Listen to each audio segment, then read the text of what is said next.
Hello, everybody. This is kind of an experiment of sorts. It's three Warhammer nerds explain New. and explain their nerddom to Dunn. Well, as you It's two. established before we started recording, it's really two. Raptor doesn't really know much. Yeah, two. Yeah. I see we're going to be jumping straight into the setting in the present rather than jumping all the way to the past and seeing how we got over here. Sounds good. All right. Yeah. Okay.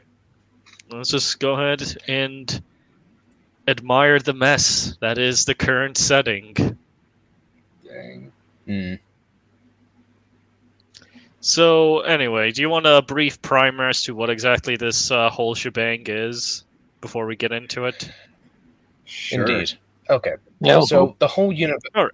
So the 40k universe essentially is a science fiction gothic setting where practically everyone's at war with one another. Like humanity, space elves known as the Eldar, an insect race known as the Tyranids, orcs, basically orcs essentially, and the influence of chaos is basically at war with everyone else exactly. The entire universe is practically at war with every single one exactly.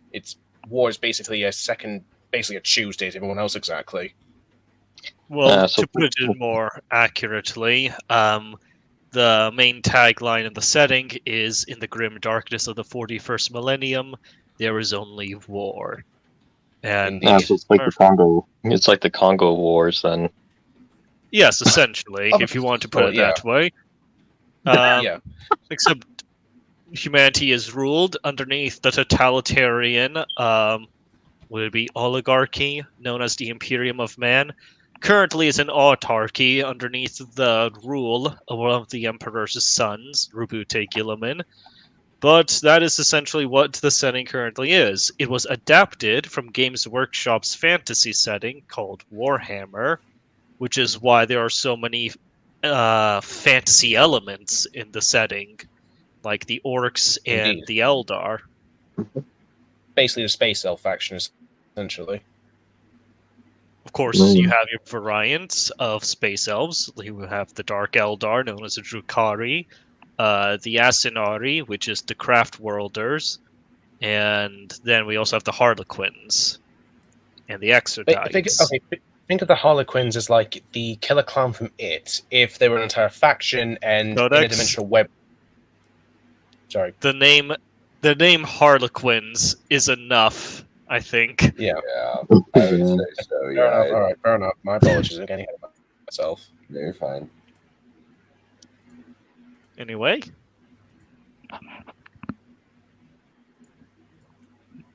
it going. I'm listening. Yeah. So practically, the Imperium of Man is at a state where it's basically the Roman Empire. It was constantly at war with one another. Exactly. That's basically the whole setting, essentially, for the Imperium of Man. Besieged on all fronts, on all sides, by the alien, the mutant, the Xenos, and of course, the Dark Gods. That being the four gods of chaos, who seek to corrupt and twist humanity from within. On screen right now are some of humanity's most commonly deployed and most recognizable defenders, the Adeptus Astartes. These transhumans, if you will, are 8-foot-tall superhuman soldiers with 3 lungs, 2 stomachs, the ability to spit acid, and even crazier features include biting out the flesh of a living thing, absorbing its memories, along with what's called the Suzanne membrane, which allows them to enter a state of hibernation if wounded enough. Their blood is insane. It cauterizes pretty much instantly, meaning they don't bleed out, at least not as easily as a normal human would. The armor that they're wearing is about as protective as tank armor. every last inch of them is covered in a material called ceramite, which is basically a form of super steel. The weapons they're carrying are called bolters. The way that those guns work is that they function more like an RPG, like a full auto RPG. The round Hmm. burrows into its target and then detonates within the target. Those Indeed. guns also have insanely high caliber. Basically, take a look at a soda can. That's about the caliber that you're looking at from those bolters. Oh Uh, my. yeah, these things are the definition of Geneva Convention, more like Geneva Suggestion. Indeed. And the worst part is, those guns, all this insanity that I just mentioned, this is all necessary for humanity to be fighting on an even playing field against some of the other factions, namely the orcs. Hmm. So Astartes are essentially like this universe's equivalent of the Praetorian Guard, then. Not Sort of. necessarily speaking. They're more like Yeah. they function more like knight chapters. Mhm. Okay. And that's actually funny because actually one of the Astartes chapters is literally a knight army called the Yeah, called the Like Dark I mean- Angels. Templar, kind of. Well, Yeah, we actually this- do have that as well. There's Yeah. let's see. There's actually quite a number of Space Marines that have knight themes about them. There's the Black Mhm. Templars, which are very self-explanatory. They're Mhm. extremely religiously zealous. We have the Dark Angels, which are more of the monastic sort of look. My bad. And then we have the Grey Knights, the extremely secretive order that if you were to meet in person in this setting, you would be executed immediately after because you're not supposed to know that they exist. Pretty much. That's a Dark Angel, by the way. And to give context to the Grey Knights, they're essentially if Doomslayer was the Jedi Knights, essentially. That's the best way I could put it. Yes. Oh. So anyway, I think we've talked enough about the obligatory poster boys of the setting. Shall we Mhm. get on to the actual history lesson and as to what exactly the hell is going on over here? Indeed. I'll take over Would this. you like to go? So All right. So about 10,000 millennia ago, there was a man called Horus Lupercal, the Primarch of the 16th Legion, known as the Sons of Horus, as well as the Lunar Wolves, essentially.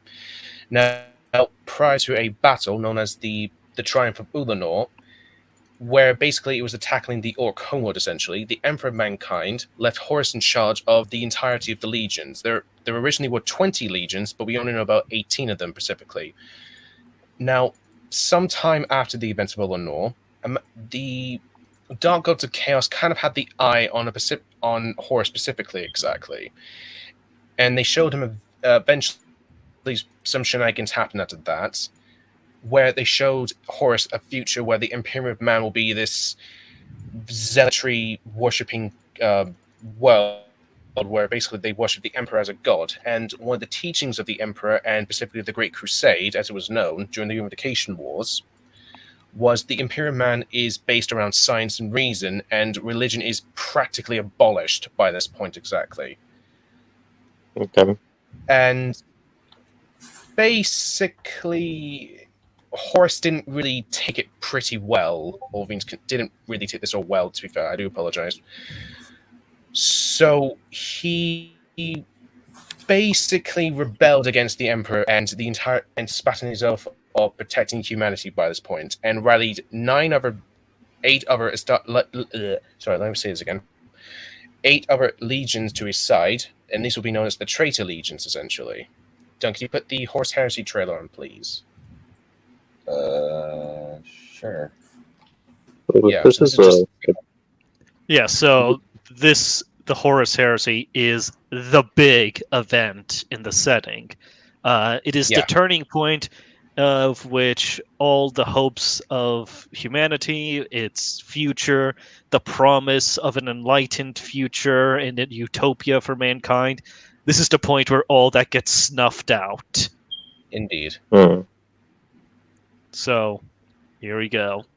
So it's like the Second Yep. Crusade then. I just turned the audio off. Just Fair enough, joking, yeah. of course. Okay. Yeah, that's Yeah. fair. You can Yeah, just so pause basically, it. think of the, like Order 66 from Star Wars, except 10 times the amount and 10 times bigger, essentially. Yeah. Hmm. That over there is an 8-foot tall superhuman who just got killed by a 10-foot tall superhuman in a single swipe. Yep. Like, that Horus Lupercal is what are known as Primarchs. When the Emperor of Mankind unified Earth and decided to conquer the galaxy, he created 20 Space Marine legions, as Codex mentioned, but to lead them, he created 20 Primarchs. Unfortunately, the ruinous powers decided to scramble the Primarchs across the galaxy. There was the mother of the Primarchs who was involved in this, who was fearful of the Emperor's ambitions. Because, like any good setting, there is a level of nuance over here, specifically with whether or not the Emperor is even actually the best thing for humanity or not. You saw over there a little snippet in the trailer. That was a world being corrupted by chaos. In case you wanted to go back over there, but And those mechanical essentially, giants are called Titans, by the way, sorry. yeah. So Yeah, sorry. yeah. Oh, this little bit over here, this explosion. Yeah, if a normal human was looking at that, he would have gone blind. Just wanted to know that. But side tangent Yeah. over. So this is what happened. This is how the Primarchs got scattered across the galaxy. The Emperor launched his Great Crusade to gather them all together and unify them. However, an important bit of lore that should be gone over is one of the Primarchs in particular landed on a planet that full of pagans. They worshipped 4 deities, and they had some very strange correlations with another 4 deities that exist in the setting. So they're like This the Primarch, yeah, this Primarch is known as Logar Aurelian, the bearer of the word, and Primarch of the word bearers. Now, for some reason, Logar ended up believing in a singular god. This might have been his instinctual connection with his father, the Emperor.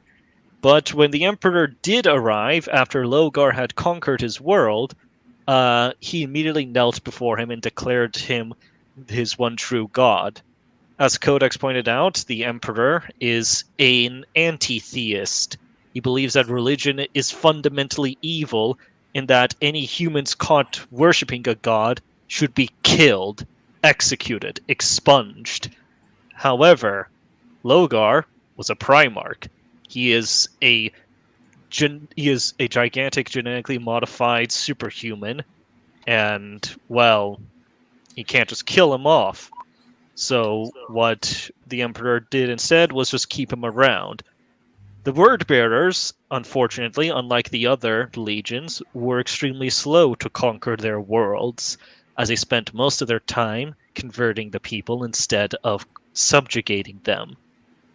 So, what the Emperor did was that he called upon the 13th Legion, the Ultramarines, commanded by Rabute Gilliman, to punish Logar by raising one of their planets called Monarchia. The raising of Monarchia was just a footnote in the Imperium's history. To the Word Bearers, it is an unforgivable sin and the turning point in their fall to chaos. One of the chaplains of the Word Bearers, the first chaplain, Erebus, also this is your daily reminder to say "fuck you, Erebus." Indeed. He went up to Logar in his moment of weakness, in his moment of vulnerability. His whole worldview has been shattered. The Emperor not only rejected him and his worship, but also punished him for it. So Erebus showed him 4 other gods worthy of worship. And he ended up falling to the ruinous powers. Erebus would take advantage of the connections with the other legions and would get to the War Master Horus Lupercal and start corrupting him. As Codex pointed out, Horus would eventually be betrayed and stabbed through the chest with a corrupted weapon of chaos. I believe this weapon was called the Anathema, but Anaphane. this weapon, the Anaphane, yes. So this weapon ended up corrupting Horus, and in his end up in his state of unconsciousness, they argued as to what to do with him. Erebus went up and suggested that they bring him to this mysterious temple where they can heal him. What you're looking at on screen is the depiction of the gods who would end up corrupting him. On the far left, we have Tzeentch, the Changer of Ways. To his right is Nurgle, the Father of Plagues. Then we have Khorne right next to him, the Blood God, the God of violence, hatred, and the one who really likes to collect skulls. And Indeed. all the way to the right, we have Slaanesh, the Prince of Pleasure. Don't ask why she is referred to as the Prince of Pleasure. Nobody can get a beat on which gender she is because, well, she doesn't really care. Well, the funny thing El- is about Slaanesh. So yeah, the Eldar basically birthed Slaanesh by literally fucking a lot of times, and I'm not even being hyperbolic about that. Yes, she is. She is essentially the goddess of degeneracy, ecstasy, and decadence. And her birth is literally so orgasmic. To a galactic span, it literally broke the fabric of reality, essentially creating a dimensional rift known as the Eye of Terror, essentially, where reality and unreality would meet exactly, necessarily speaking. So she's like a hermaphrodite in a way. Of a sort, yeah. Yeah, I mean, technically, none of these gods have a gender at all because they are literally eldritch, Lovecraftian abominations. Especially Tzeentch. Holy crap, that guy's insane. So yeah, this is the so these are basically the ruinous powers. Each of them have demonic armies that they command. They have greater demons and lesser demons, and if a human being or Eldar, you'll never see an Eldar fall into chaos because they're probably executed before then. If a human being decides to dedicate their soul to one of them, they have a microscopic chance of ascending to demonhood themselves and become what's known as a demon prince. This ended up being the fate of many of the traitor Primarchs. Some of them were killed, or maybe they weren't. Others, they get pleasure souls to Chaos Undivided. So it's just they didn't actually sell themselves to the Chaos Gods. Indeed. Magnus the Red, Primarch of the 15th Legion, the Thousand Sons, ended up falling to Tzeentch. Mortarion, commander of the 14th Legion. Wait, where is it? The 14th Legion? Yeah, it was the 14th Legion. Yeah, it was 14th. Yeah. The Death Guard would end up falling to Nurgle. I believe the World Eaters were the 12. They fell to Khorne. And the Emperor's Children, the 3rd, ended up falling to Slaanesh. And there was a great deal of irony in the freaking legion named the Emperor's Children falling to Slaanesh and turning against the Emperor. Oh yeah. And what you see on screen over here is a demon prince. As you can easily tell by the armor, this was likely a former word bearer who was corrupted. So yes, this is. So the civil war of the Horus Heresy led up to the Horus Heresy led to many battles. Exactly, the betrayal on Calv, the Battle of Cygnus Prime, the Drop Site Massacre. They spanned 3 and 5 specifically. and it culminated into the point known as the Battle of Terror. Essentially, this is where majority of the traitor legions were basically trying to overthrow the Emperor of Mankind and basically make Horus the new go facto emperor. Essentially, now eventually Well, Horus was in. You So say most of the legions, but we all know that the only real traitor legions who were actually over there, who were actually fighting, was the Death Guard, the Sons of Horus, and the Iron Warriors. Hell, the Iron Warriors' back must have been broken from how much they've been carrying. Indeed, but regardless, this led to the point where the Emperor of Mankind would then basically do battle with Horus Lupercal, now imbued with the powers of chaos, essentially. Basically be on toe with the Emperor of Mankind, who's practically a god by this point, essentially. Now, eventually, he was able to match the Emperor of Mankind was able to defeat Horus and come to the realization that not only what he was the reason why the Imperial Man will fall to basically this decadent future that he saw, but he realized what he's done and he cannot be redeemed by this point. So he asked the Emperor of Mankind in a pitiful, well, basically a mercy killing to kill him, essentially. However, the Dark Gods practically won to a certain point because the Emperor of Mankind was then struck down and put in a catatonic state where he's a writhing carcass on a golden throne, essentially. Yeah, so this is basically the Battle of Horus Lupercal, and that is one of the Primarchs literally dead on the floor, named Sanguinius, Primarch of the Blood Angels Legion, essentially. Yeah, so But regardless, Sanguinius over here was actually, as he said, Primarch of the 9th Legion, the Blood Angels. So he was amongst some of the fiercest fighters. Perhaps he was the best fighter out of all the Primarchs. His Legion, the Blood Angels, are famed for their for their ability to create art and their artisanry and their combat prowess. And this guy was basically just carrying and really being the MVP of the Siege of Terra. So if he fell to Horus, yeah, that gives you a pretty good idea as to how beefed up Horus Lupercal has gotten.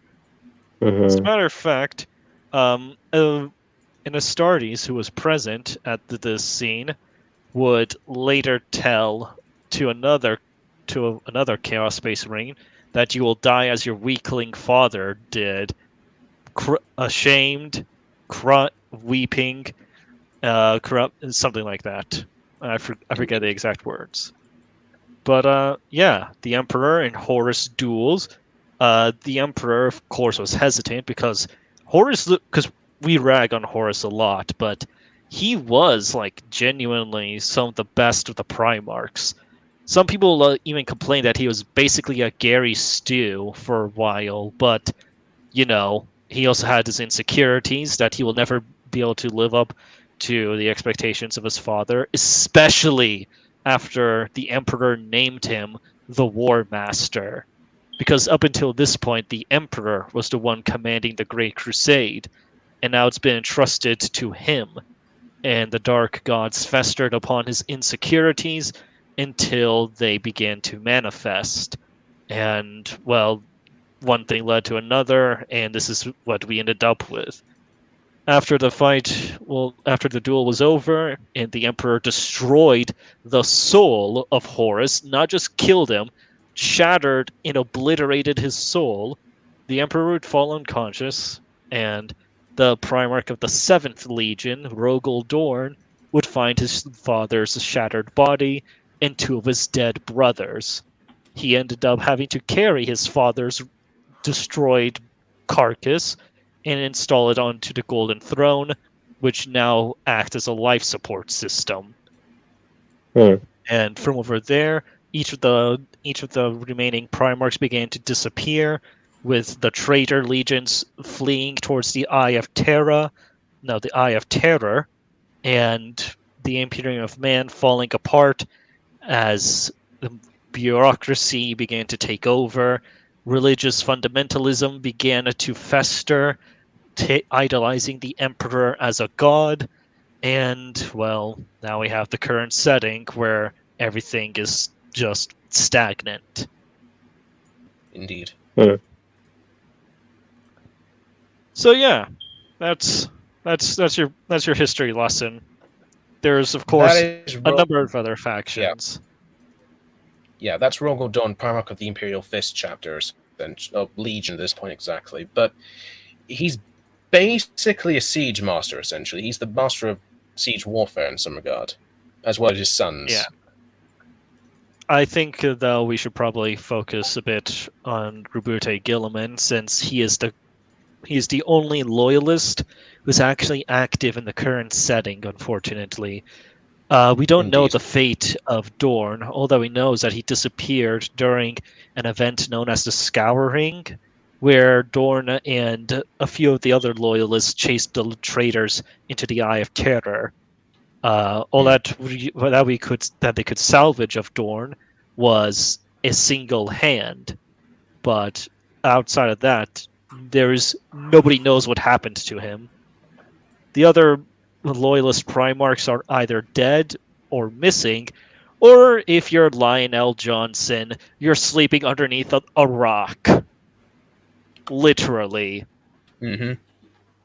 Yes, one of the Primarchs That's is like named Diogenes almost. Yeah. Yes, one of them is seriously named Lionel Johnson, and he is sleeping within the innards of a giant asteroid fortress monastery known as the Rock. That's where the Dark Angels, his legion, made their home base.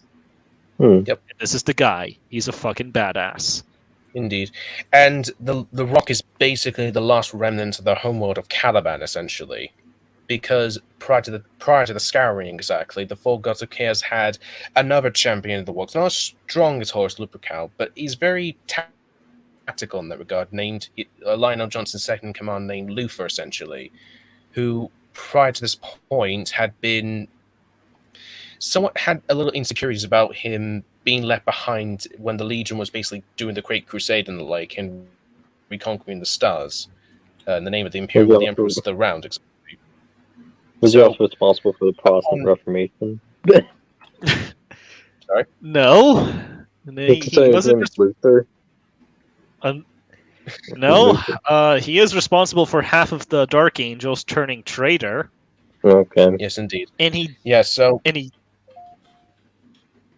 I go go on. first or you go first? Because Uh, Luther did also try detonating a freaking nuke aboard Lionel Johnson's flagship because he got so insecure about it, which led to him being banished back to Caliban to train more Yep. Dark Angels for the future.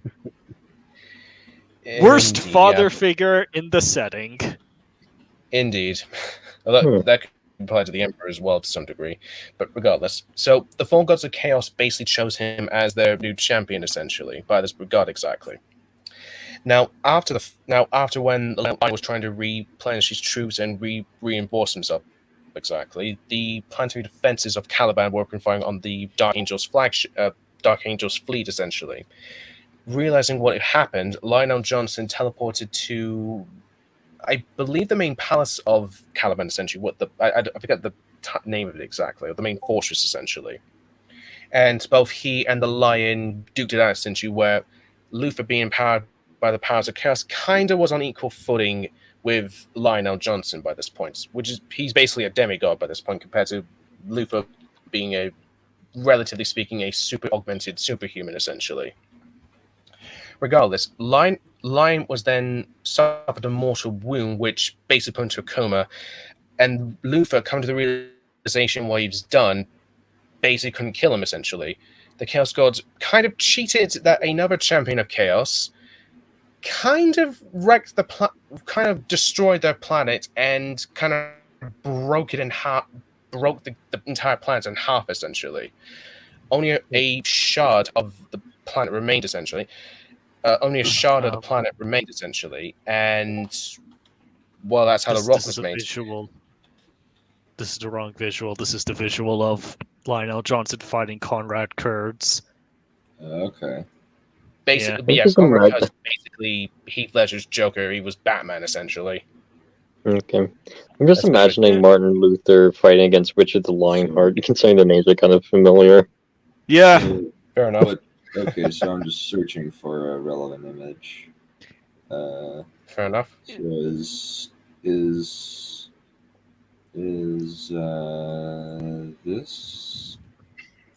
this it?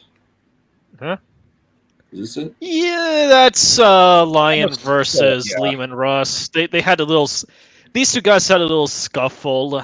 Lion just punched the shit out of Lehman Russ, and from this point on, the Space Wolves and the Dark Angels, whenever they meet, they reenact this battle. It's just it's just a little fluff piece. Both the Space Indeed. Wolves and the Dark Angels are loyalists, but they also have this rivalry going on because their fathers had a rivalry as well. Hmm. You'll notice I used the word father and son in a reference towards the relationship between the Astartes, the Primarchs, and the Emperor. That's because that's essentially how they all viewed each other and themselves. The Primarchs viewed the Emperor as their father. The Primarchs were all brothers, and the Space Marines are all the sons of the Primarchs. Well, their respective Mhm. Primarchs, anyway. The only Yeah. person who doesn't reciprocate any of this shit is the Emperor himself, because the Emperor is a freaking megalomaniac, and a sociopath. Hmm. Yeah. There seem to be a lot of themes of sons turning against their fathers, like in Norse mythology. Well, Yes, funny you mentioned that. this is Lehman Russ is practically a space Viking, essentially. Hmm. no, he literally is. He's basically just Thor, and yeah, that's him. He's basically just Thor. Yeah. Except without the hammer. Okay. So this is the Emperor right now. He's Yeah. now a rotting corpse on a golden throne, and the only way to keep him alive is to sacrifice 1,000 psychers a day. Psychers are mentally gifted individuals, no, not that way, who have the ability to tap into what's called the immaterium. This gives them wizard-like abilities to use telekinesis, telepathy, manifest shit, and these humans are extremely rare, 1 in a million even. Mhm. Fortunately, the Imperium of Man has literally trillions of people in it, so they can find the 1,000 psychers, except they have to do it every day. So Hmm. it is quite a logistical nightmare, as you can easily imagine. Now, Codex, you want to talk about the Immaterium? Yes. So, like I said, the warp itself is basically this interdimensional hell. Essentially, it's basically filled with subconscious and literal emotions that kind of get tossed around everywhere. Tossed around exactly. So, say for example, you had like affections for say a loved one, or you really had this battle plan that you want to implement in a certain battle, but you didn't have the right resources exactly. It basically goes into the warp essentially. And Hmm. unfortunately, due to the fact that it's gods specifically, they basically turn those subconscious emotions or thoughts into the extremist aspects of what they are exactly. So, um, basically, with let's say, take for example Slanesh, for example, who basically is basically able to take anything that is self-indulgence essentially to its extreme level essentially. So like gluttony, it could be self-pride in oneself essentially. It's stuff like that exactly. Could even be, lust, which is like a big deal, at least a big Yeah, thing that's a good with point. Slanesh. Like it is, Yeah. like it is the meme. Mm-hmm. So, and a lot of these Uh, things will then so a lot of these things will then manifest into their lesser demons as well, which varies between lead chaos demon to chaos god to god essentially. Okay. so, Yeah. actually, before we go any further, is there any questions you have, Dunn? Seems fairly clear. Ancient. This guy finds a bunch of ancient gods, gets corrupted, fights the emperor to a standstill. Then they start spreading out. out into the rest of the world, they seems like more of these Primarchs and factions slowly become either their own little factions warring against each other, or they are corrupted by these chaos gods. Yeah, that's about somewhere around the ballpark. And then Martin Luther fights against Richard the Lionheart. Yeah, you know, all of these big demigods just disappear. They disappear into myth and legend, and it's basically just the Imperium of Man falling apart. Like the institutions, the bureaucracy, the church, they are the ones in control, and the average citizen lives a shitty life now because of it. Pretty much. And, oh yeah, pictured over here. Oh, I was going. Okay, let me reopen it again. Yeah, I was going to point out that image over there is of a psyker. That is the 1 in a million humans that I was mentioning. So yeah, Codex, do you want to explain in further detail what exactly a psyker is, or have we already gone through it enough? Well, you kind of went a little more in detail exactly, but there are levels of degrees of psychers essentially. Some that could be relatively dangerous essentially. It's also important to note that psychers technically have a reverberation within the warp essentially. It's basically like a candle with its light basically looking as a soul essentially. And the outside force being the chaos gods are this encouraging wind essentially. And demons technically go for these kinds of individuals essentially and then manifest themselves in said person, then become a full-fledged demon, which then would appear in the material realm essentially, by and large. Yeah. So the analogy of candles is quite apt. So a thing about the immaterium is that it's a reflection of the emotions of reality, and the more powerful your soul is, the greater the reflection in the warp. Humans have pretty pretty powerful souls. It's like as you said, it's like a candle. It's enough to draw the attention of the demons, but not too much. A psyker has a much more powerful soul, a much stronger presence in the warp. And the more they tap into it without proper discipline or control, the more attention they draw from the demons. The demons will then proceed to possess the guy, use his powers to kill everybody, and then rip him open and create a portal into literal hell. Mm-hmm. The Eldar, the space elves that I mentioned, they have much stronger souls. It's compared to a torch if a human soul is a candle. However, the Eldar live a very long time, and they've had enough time to hone their skills, their practice, and use all sorts of preventative measures to prevent themselves from being noticed, which is why they can tap into the warp without accidentally causing chaos to spread. Now, there is an alien species we didn't really go over, and that's because they are a very young species, and that would be the Tau. These guys are your conventional sci-fi faction, except they also have eugenics and communism and basically a hive mind. Oh, and they also have the coolest freaking mecha suits you'll ever see. These guys have extremely weak souls. They're like a match in comparison to a candle. So the demons literally don't even care. They just look over them. So it's like if Bill Gates was the leader of the Chinese Communist Party. Yeah, It was just basically. an anime mess. Yes. Yeah. Yeah. So these guys. Yeah, these guys over here. Yep. People like to meme on them as fish people. However, they have bovine features. Specifically, if you look at their legs, they actually have hooves and such. There's all sorts. If you would like for us to go into further depth, I'll be more than happy to nerd out about these guys because I actually am building a Tau army and they are pretty fun to work with.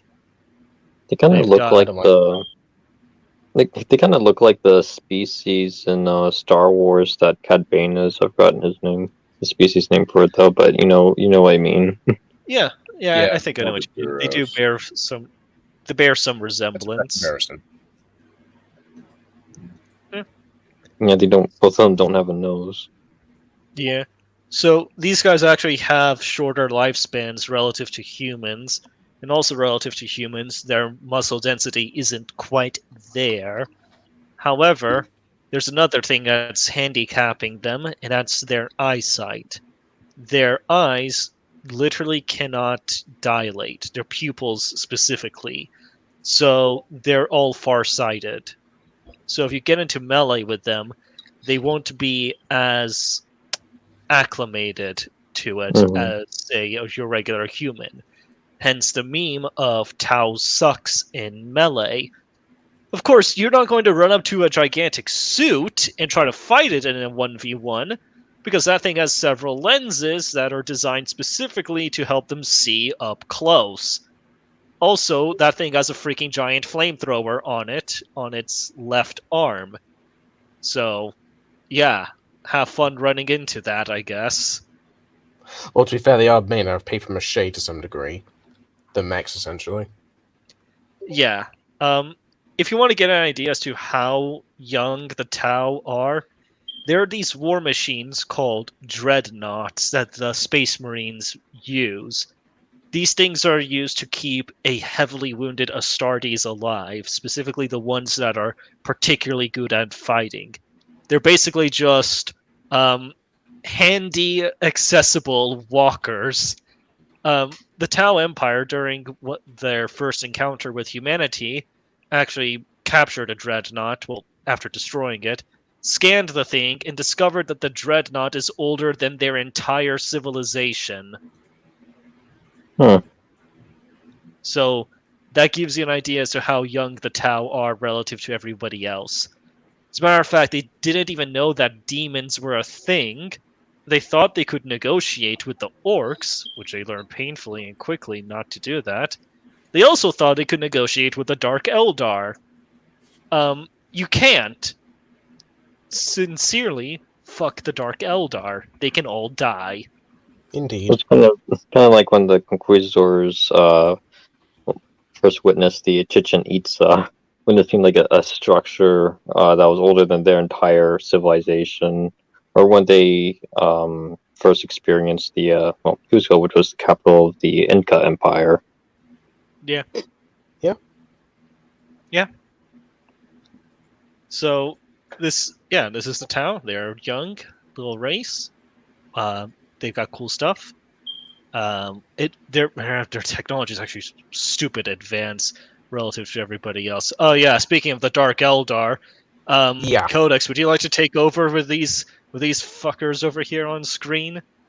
Don't Right, worry, they so- deserve the vitriol. They suck. Yeah, probably they do. Yeah, you're absolutely right. Anyway, so remember what I said when they literally fucked Slanesh into existence? Well, practically, it kind of destroyed the Eldar Empire by this point, essentially, which then separate into the three different Eldar factions we see in the tabletop, essentially, these days.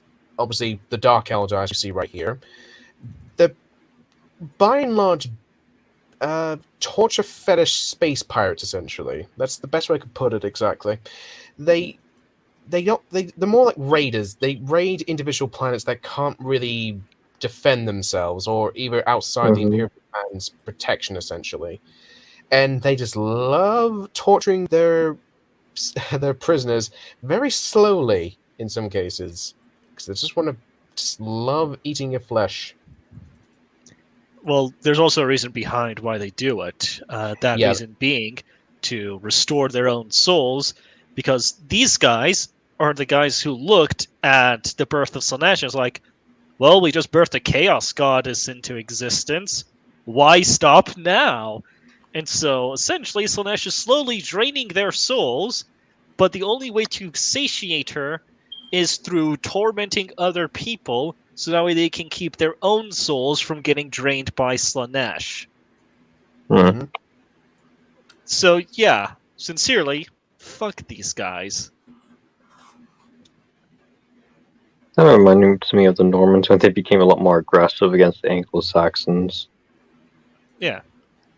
Also, pictured on screen over here is a homunculus in the center. These guys they're all Dr. Frankenstein, except styled to 11. He looks like a General Grievous wannabe. Well, yeah, he does. Yeah, you're not wrong, necessarily speaking. I was thinking of Thark from the John Carter universe. Yeah, I can see that. Also, in the background over there to his right, you can see that there's a lady running up. That is a witch. Not, witch in the traditional sense, but there's a sect of gladiators who perform in the realm called Comora, which is where the Dark Eldar currently live. They Cholera. basically, yeah, Comora. Cholera. Yeah. So these ladies put on performances in shows where they kill things. Okay. That's it. That's basically it. And the feeling and ecstasy released from all that killing and slaughter restores the souls of everybody who's watching. Usually, they like to be extremely showy about it. So they're almost always scantily clad and growing out their hair long. And the more effective they can fight while doing that, the better. Because again, it's all for entertainment and showmanship. However, if you're fighting with that many, how do I say it? With that many restrictions, you come out to be a much better fighter than you have any right being. So it's not often that you'll see witch elves being deployed alongside the others in raids, and you can expect to see at least 50 stab wounds inside of you before you have a chance to blink while fighting one of these. Mm-hmm. Okay.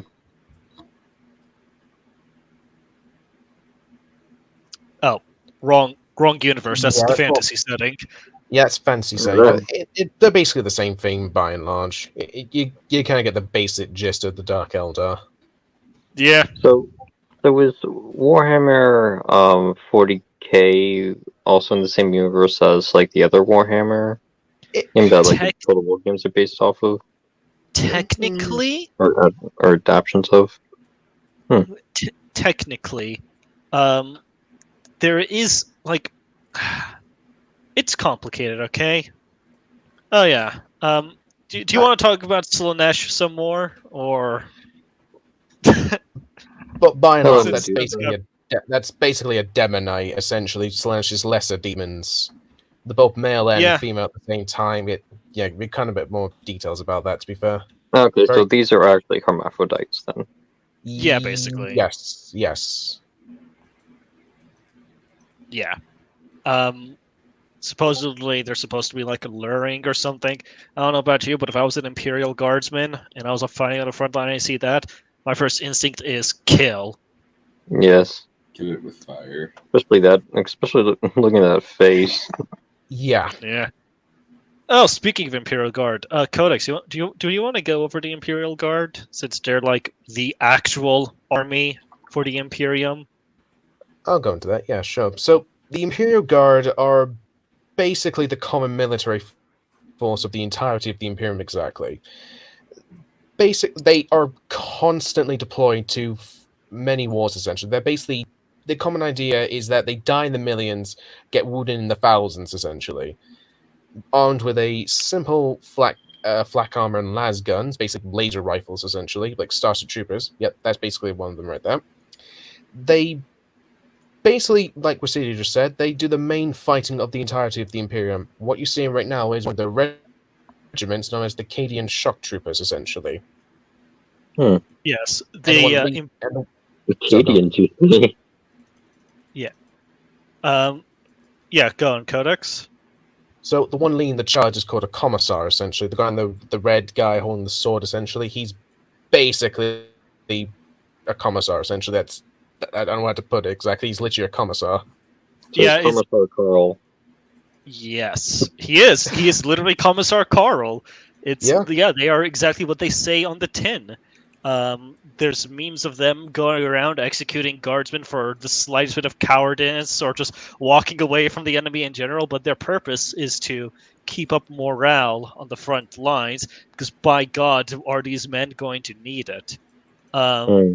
The the Imperial Guard or the Astra Militarum are also referred to as the Hammer of the Emperor, with the Astartes being the precise spear.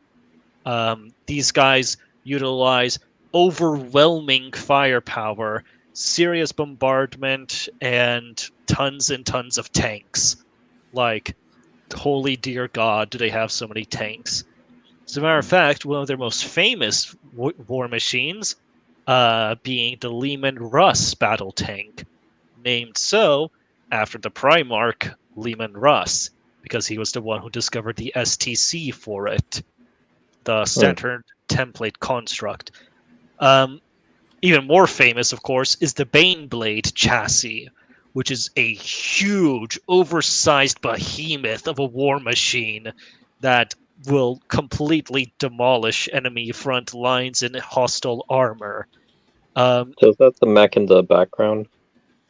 All the way into that thing in the background, that thing all Yeah. the way over there, that is a Warlord class Titan. These things are typically assigned to Forge worlds and are built by the Adeptus Mechanicus. Now, in this image over here, you'll notice that there's this weird reddish metallic thing in the middle, right next to the Commissar. Uh-huh. That is a tech priest. So Oh, the okay. the Imperium of Man has a symbol called the Aquila. It is a two-headed eagle. The second head is supposed to represent the Adeptus Mechanicus. These Hmm. guys these guys over here. Pictured over here is the foot soldier of the Adeptus Mechanicus, known as the Scutari. Essentially, what the Mechanicus are is they are a sort of techno steampunk cult that worships something called the Omnissiah. Now, depending on which Forge world you go to, they will be worship. They will view the Omnissiah. Yeah, basically steampunk Cybermen. They will be worshiping the Omnissiah in or viewing him differently. It's like different sects of Christianity. Some of them believe that the Emperor is the extension of the Omnissiah. Some believe that he is the Omnissiah. Um, this is all because when the Emperor visited Mars, he literally made it rain for a start. Second, he went up to an Imperial Knight, which is a smaller walker relative to a Titan, and he straight up told it, "Hey, leg, work again." And then the Imperial Knight's leg started functioning as it was supposed to. So the Mechanicus looked at this as a sign of revelation that this was, in fact, the Omnissiah. So that's just why they ended up serving the Imperium. However, during the outbreak of the Horus Heresy, when they were then known as the Mechanicum, half of them, well, the majority of the Mechanicum, turned traitor because they believed that the Emperor was not actually the Omnissiah, and this would become known as the Dark Mechanicum. The Adeptus Mechanicus, what we have today, is again a cult that worships the machine. They believe that all machines have what's called a machine spirit. Think like a ghost that, you know, uh, governs the functionality of it, a soul for every single mechanical device. Um, and this soul has to be appeased. Now, that's there's basically like a Dark Mechanicus construct. We don't need to get into them. They are tragically not at all very relevant, even though they probably have some like the coolest shit ever. Because the modern Mechanicus, I'm sorry, they are forbidden from innovating because part of their cult dictates that all pieces of technology and all knowledge is already there. It's already there, provided by the Omnissiah, and therefore there is no reason to create new pieces of technology or innovate. However, there is an Archmagos by the name of Belisarius Call. Yes, I know. Obvious reference is obvious. He is kind of not exactly agreeing with them. There's like a lot of tech priests are a little on the roguish side, and they'll bend the rules a bit. They will innovate, but the way they innovate is by taking pieces that were pieces of information that's already established and mashing them together in new and exciting ways. So yeah, these guys typically would have to like perform rituals and prayers in order to appease the machine spirit and the machine god in order to keep the weapons functioning. So lots of incense burning and oils and lubricants, incantations, the whole 9 yards. These guys are really freaking metal. And honestly, the concept really works to me because you can easily imagine in the far future, like these techno barbarians just find an instruction manual, they read it, and it's like this must be like a divine text or something, and so they end up literally just reading out the instructions as though it was an incantation while performing basic maintenance on a war machine. Hmm. The most exciting pieces of technology that the Mechanicus build is what are known as Titans. By the way, side note, this is Belisarius Call. He is crazy.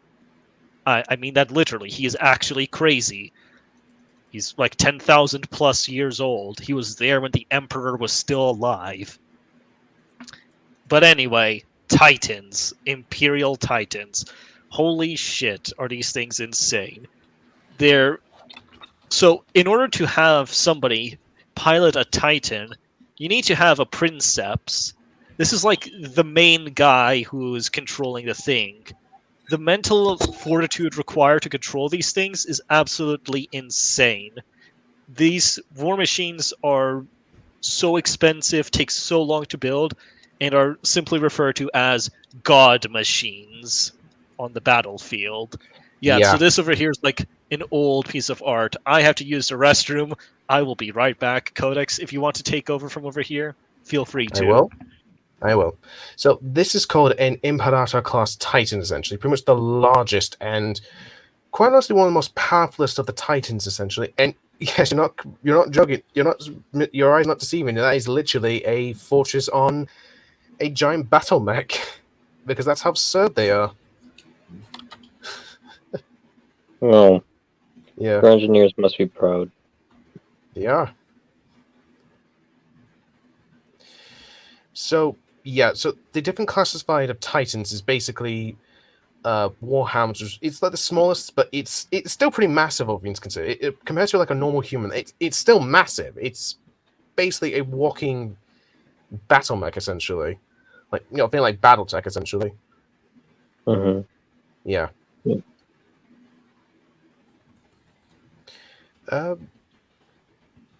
Yeah. So by and large, they are, like Wasia just said, they are one of the most expensive, not only to build, but also one of the most costly in terms of maintaining these things and keeping them basically out of the enemy's hands. If, say, a Chaos or Orcs get their hands on these things, it is pretty much bad news, essentially. Because those weapons they can wreck things. They could just wreck anything, by and large, exactly. Hmm. Yeah. Does anyone else have any questions, essentially, or? Not really. No, you're I was about to decent mention job that. so far. Oh, sorry. No, I was just saying you're doing a decent job of explaining so far. Go for it, Raptor. Okay. Yeah. So I what was was your about to question? say that the Monticus, it kind of reminds me of the Fremen in Dune eventually, where people. Yep. Yeah, so a lot of what Games Workshop did acquire a lot of things from other franchises, like Dune, obviously, the ideas of chaos from the Elric books, from I don't know, Michael Moorcock exactly from the ideas of chaos from Elric. It's basically a microcosm of a lot of science fiction universe just thrown into this kind of science fiction universe, essentially. Mm. So Yeah. basically melting pot sci-fi fantasy. Basically, yeah. Operating on the rule of cool, essentially, and over the top, essentially.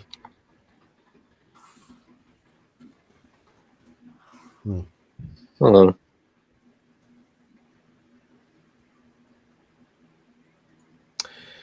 on. Yeah. So, what else have you been discussing with Wissidia by this point? What else have you been discussing? Sorry about that. I went over the Adeptus Mechanicus Ah, okay. in basically Total. Oh, hey, look, it's the Primaris Space Marines, specifically the Reavers. The most worthless units on the tabletop. I mean, I am not joking. The Reavers are utterly worthless, unfortunately, despite looking so freaking cool. So, anyway, we were going to discuss the Primaris, I'm assuming. Yeah. So, in the modern day 40k setting, basically, Primaris Marines is, you know how some media things have like the super space marines. Basically that the ideas of Belisarius Crow basically taking the genetic template of the gene seed, the genetic material that makes a space marine, and somehow improving it, essentially making these guys essentially. Yeah. So the Lord, I believe the explanation was that the Emperor gave him, basically Primarch cloning material, to help him out with the process. He spent like 2,000 years or something making like the first chapter of them. And yeah, the first chapter of Primaris Space Marines were fully created by the 32nd millennium. Yeah, so this was coincidentally before apocalyptic events like the War of the Beast. We're not going to get into the War of the Beast because that is shit right over there.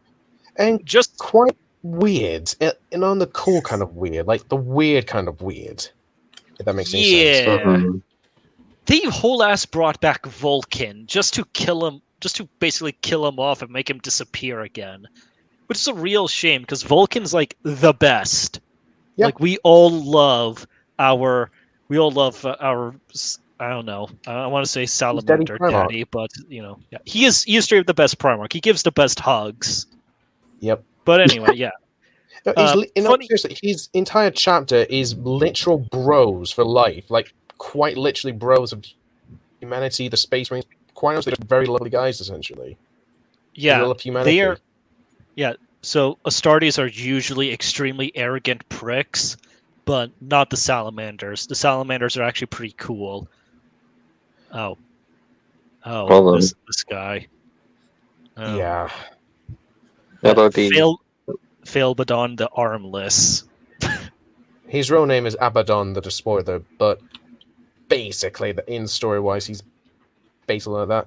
He was the first captain of Horus Lupercal of his legion, essentially. But then when he fell, he then took over the entirety of the legion, who then basically rallied the scattered remains of the other traitor legions and formed his own legion called the Black Legion. And well, yeah. The rest of there's history. Remember that quote that I mentioned earlier? You'll die as your weakling father did, honorless, weeping, ashamed, begging for mercy. Yeah, those were the last words of the real Chad of the setting. The first captain of the Imperial Fists, Sigismund, who would also become the High Marshal of the Black Templars. Those were his last words to Abaddon the Despoiler after he freaking rammed a sword through his chest. Like, he freaking scored the killing blow against Abaddon. Abaddon would have been dead if Sigismund wasn't such an old fart by then.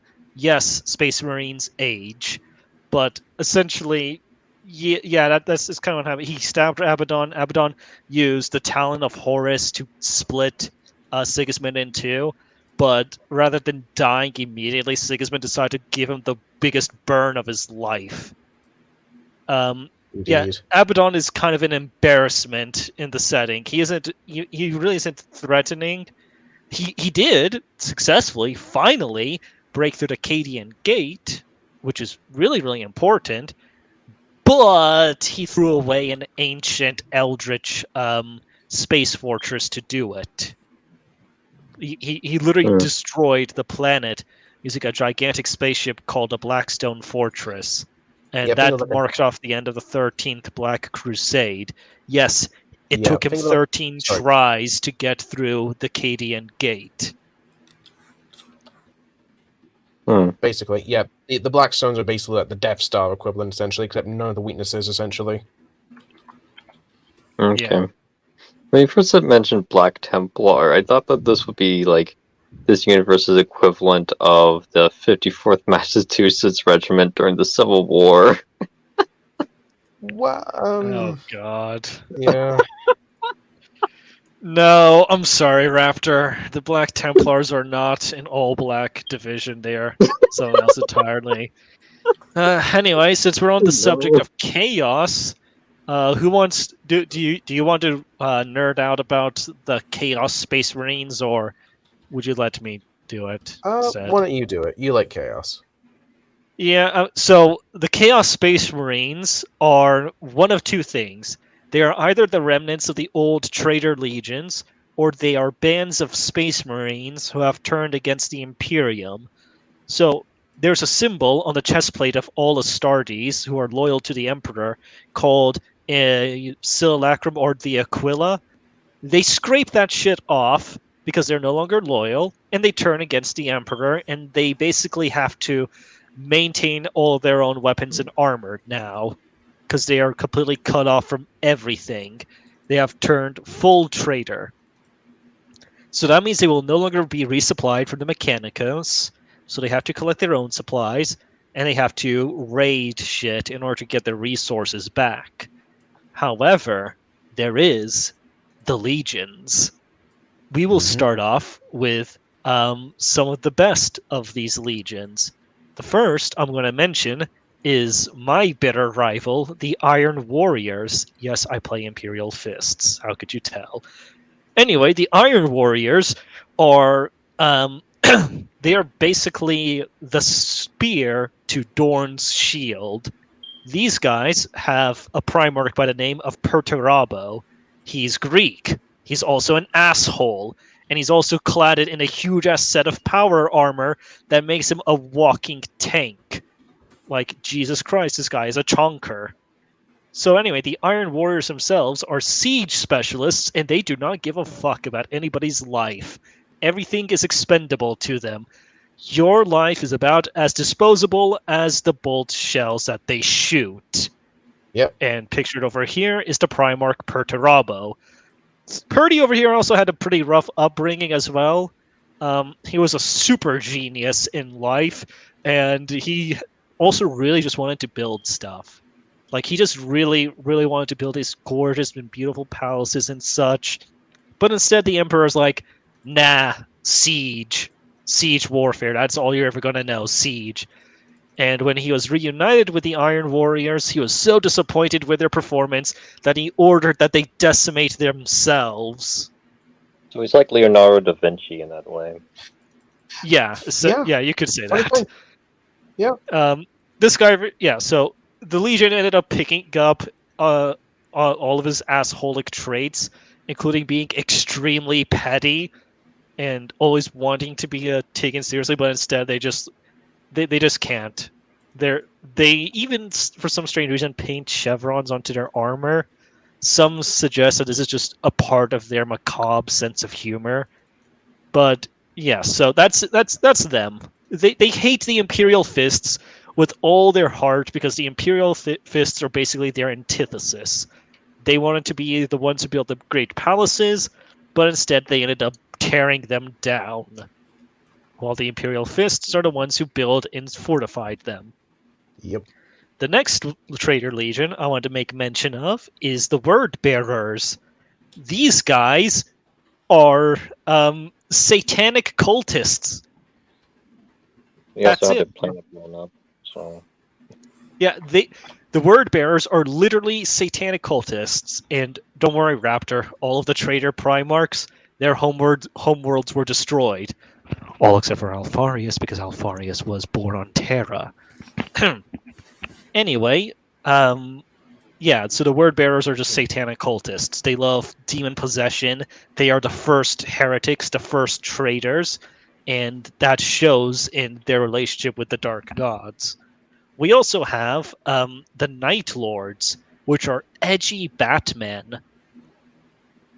That's it. They're edgy, and they are Batmen. They're also a classic case of the underdog story because nobody expects them to succeed. Everybody expects the Night Lords to fail and to fall apart because they are extremely disunited and they absolutely love terror tactics. Like they So, absolutely love flaying people alive, wearing their flesh and bones and such, and they got that from their daddy Conrad Kurds. Yes, I just called their Primarch their daddy, Cope. Basically. Yeah. So Conrad so Kurtz over here is an interesting guy. He was born with a deep-rooted sense of justice, but his home planet was extremely vile. Like it was absolutely crime-ridden all over the place. I forget the name of his home planet. Something Nostromo. with the Nostromo. Yes, that was the one. like So the Dreadnought and Alien. yeah, like the ship in Alien. Yeah, so Mhm. if you thought Gotham City had a massive crime problem, Nostromo was like that, just cranked up to 20, essentially. Yeah, and yeah. So Conrad Kurds actually landed inside of the planetary crust and had to spend his childhood digging out of there. No, it's no problem for a demigod like him, but by the time he got out, he hadn't had anything to eat, so his first action was cannibalism. But, like I said earlier, the Space Marines can absorb memories by eating flesh.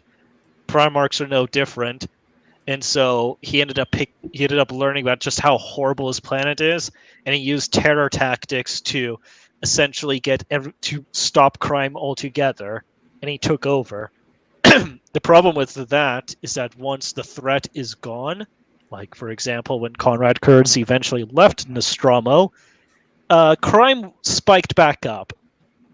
The Night Lords, however, all recruited from Nostromo, so their entire legion became a collection of murderers and rapists who now have a literal license to kill and meek out their worst inhibitions against humanity, all in the name of serving the Emperor. Fortunately, they ended up with the highest compliance rate. They caused the least amount of civilian casualties, but that's also because they are terrifying as all hell.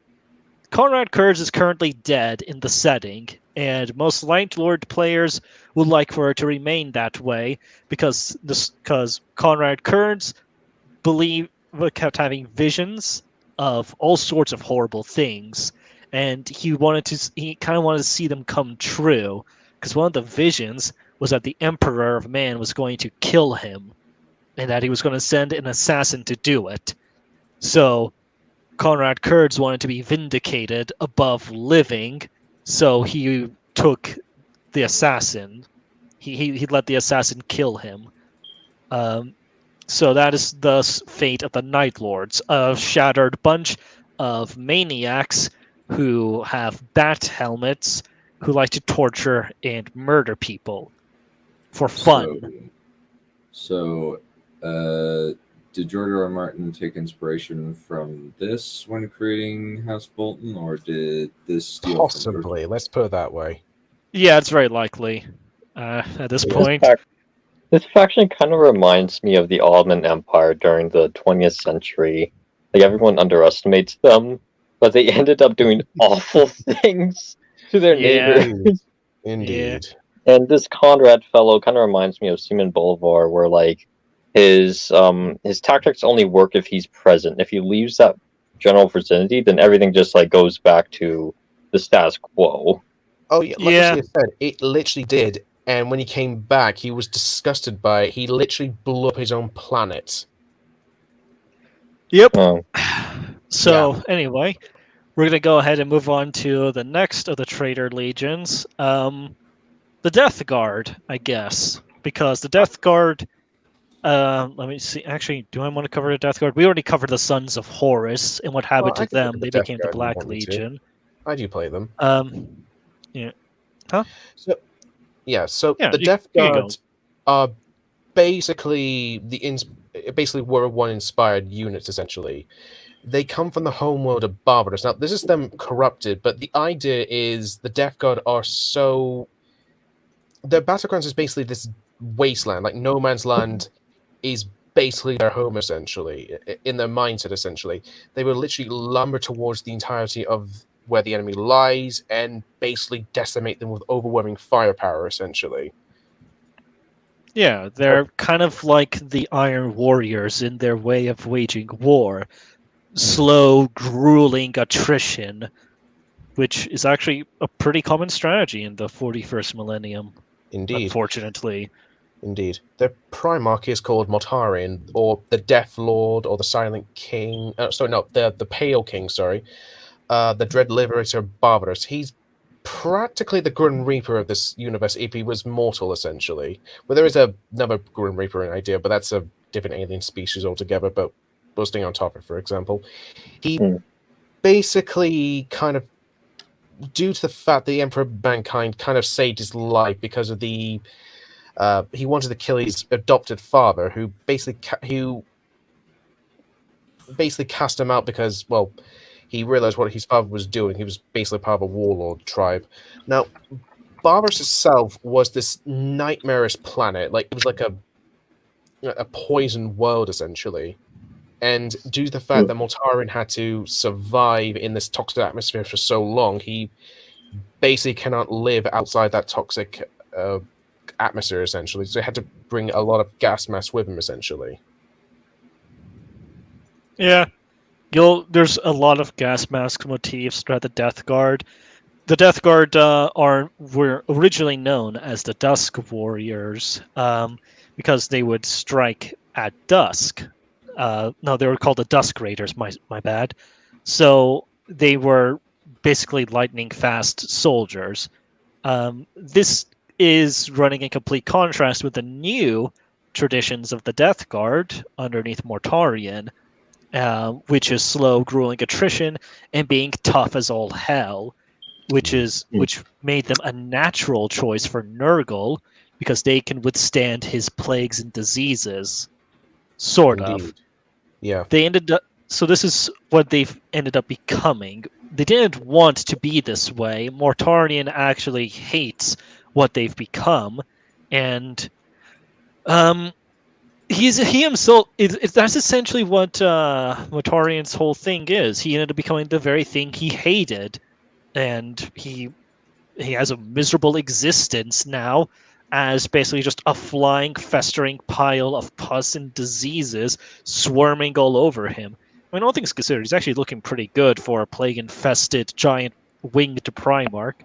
Oddly, so still. it's movie yes. Bob, essentially. Basically. Movie Bob if he wasn't fat. Well, Movie Bob's more Nurgle, all things considered, really. Yeah, Movie Bob straight up is Nurgle. Yeah. So, yeah. He's also a disgusting Nazi who believes that the Nazis ruined eugenics. Oh yeah, absolutely. Yeah. Anyway, we'll get on to one of my more favorite legions, the Thousand Sons. These guys are actually extremely tragic in what happened to them. Indeed. So throughout the course of the Horus Heresy, what ended up happening was that the Thousand Sons were slowly dying off. As a matter of fact, the reason why they're called Thousand Sons is because when they were finally reunited with Magnus the Red, their Primarch, there was only 1,000 of them left. For context, the Dark Angels numbered somewhere in the hundreds of thousands. What you see pictured over here is what the Thousand Sons have become. So they're basically just space Egyptians, essentially, but with sorcery and magic as well.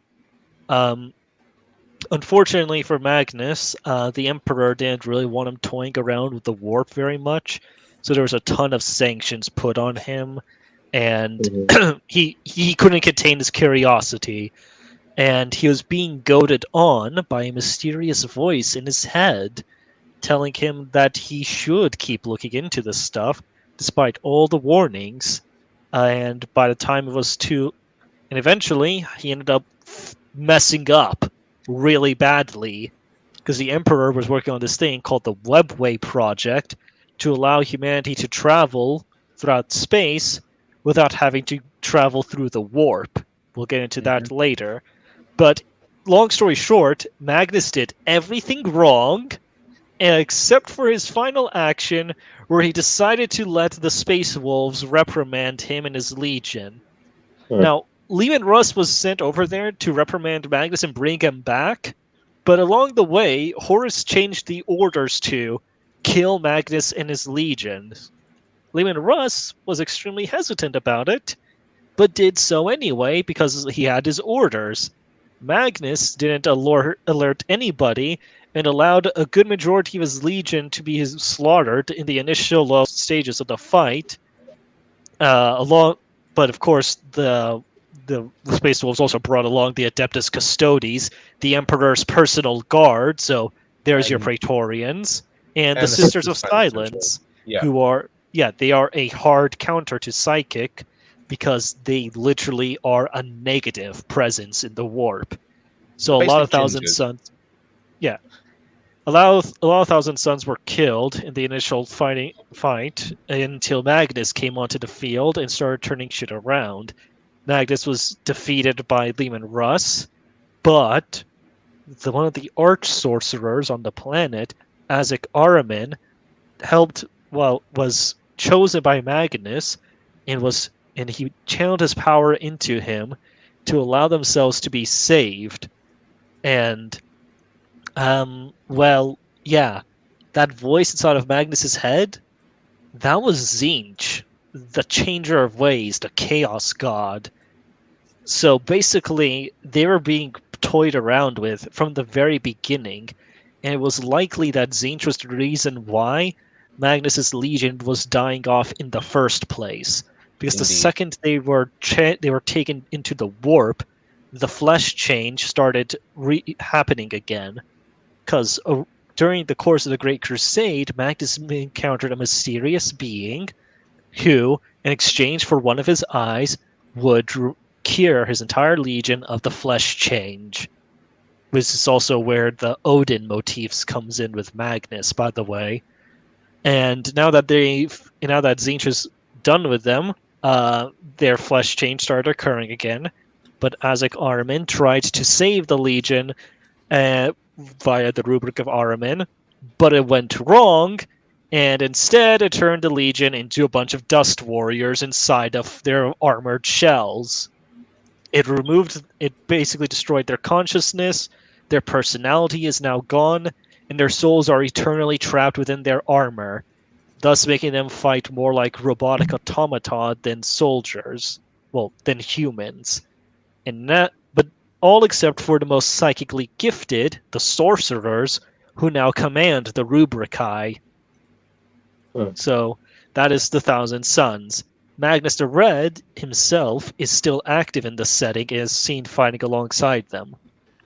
I think Now- it's interesting how Yeah, Magnus the Red is like a combination of two. Like his name is a combination of two Norwegian figures within history. You have like Eric the Red, and then there was Magnus, who was this Norwegian fellow that actually helped Harold Hardrada get out of Constantinople in the early 11th century. but anyway, we'll go and move on to my next favorite Legion, which Yeah, that's I'm Magnus, going by to the try. way. Yeah, that's Maggie. That's Magnus boy. That's the red guy. He is Sorcerer Supreme. Why Eat does he have shit, that sword Doctor top Strange. on near his shoulders? Yeah, the Thousand Sons are a very ostentatious legion. Anyway, speaking of ostentatious, let's go talk about the Emperor's Children. Oh boy. They're degenerates. Yeah. Oh, Okay, they Like- weren't always like that, necessarily speaking. The Emperor's children were kind of perfectionists to some degree. They pride themselves on basically being the best of the best, essentially, in a very hubris way, so to speak.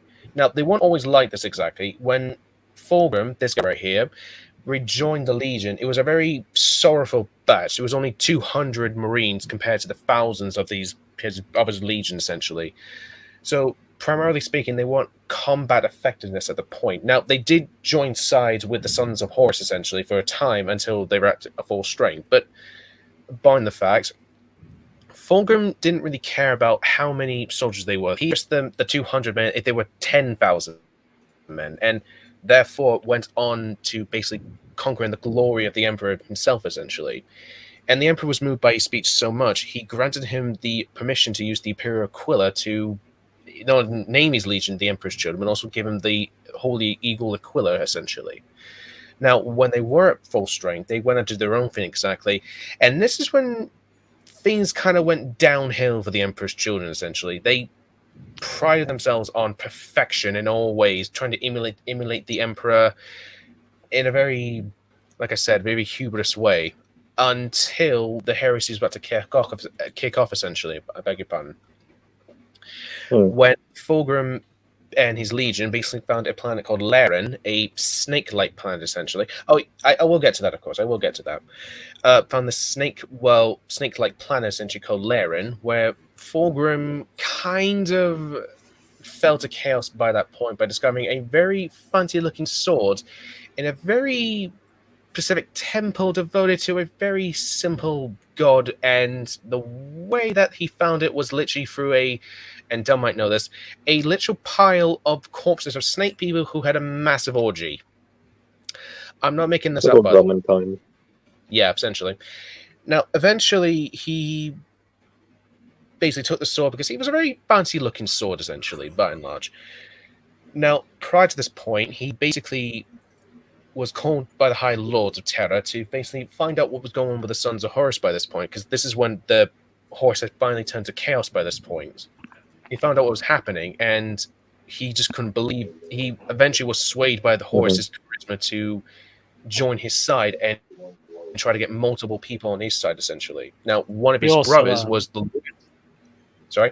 We also can't forget about the corrupting influence of the sword. So the layer blade that Codex mentioned is actually a demon-possessed blade, and it's been slowly corrupting Fulgrim. Yeah. So, by this point, now, he was tasked to get one of his loyalist friends, and probably one of his honor brothers, let's say, Ferrus Manus, the Iron Hands Legion, the 10th Legion, essentially, or the Iron 10th, as they're called. Now, Fulgrim is basically this very charismatic individual who can able to basically get anyone on his side, or able to calm down the masses, essentially, to his whim, essentially. And when Fulgrim went to confront Ferrus Manus about Horus's plan, Ferrus Manus said, "What the fuck are you even talking about? Why are you having these thoughts of betraying our father, essentially?"